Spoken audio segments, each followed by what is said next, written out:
What's the dumbest fight you've had with your partner? My now husband and I almost broke up because of a fight about model whales. We were friends for years before we started dating, so I thought that transitioning to boyfriend and girlfriend would be easy, but had a ton of fights in the early days because we're both really competitive and can't stand to be wrong. We met in college in Atlanta, but I'm from Washington, D.C., and he's from New York. We always had a playful rivalry about which of our cities was better. Go Nats. After college, he stayed in Atlanta for grad school, but I had to go back to Maryland for a while to live with my family while I saved up some money for law school. My boyfriend and I talked on the phone every night.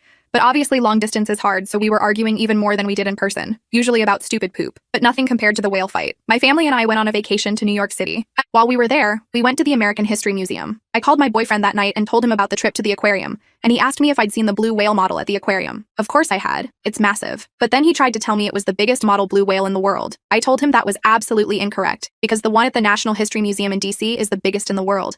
This was before smartphones were really a thing, and I was standing in the hallway of my hotel and he was driving, so neither of us could easily fact-check and find out who was right. So we just kept escalating, each of us yelling about how we'd definitely seen a plaque growing up that said, "Our blue whale was the biggest, and how are you not listening to me? And what? Are you saying I'm a liar? And you never trust anything I say, and you never admit you're wrong? And how is this relationship ever going to work when you won't even admit that your city has a smaller whale than my city?" We ended up screaming at each other until he hung up on me. My mom came out into the hallway to see what was wrong with me, and when I tried to explain to her, through snotty tears, that I was fighting with my boyfriend about the blue whale we'd seen that day, I'm pretty sure she almost had me committed. Something about the look on her face brought me back to the reality of how ridiculous I was being, so I called him back and apologized, and he said he was sorry too. I can't say we never fought about anything stupid again, but we tried to at least nip things in the bud earlier after that. By the way, the whales are exactly the same size. Allegedly. I still think mine's bigger.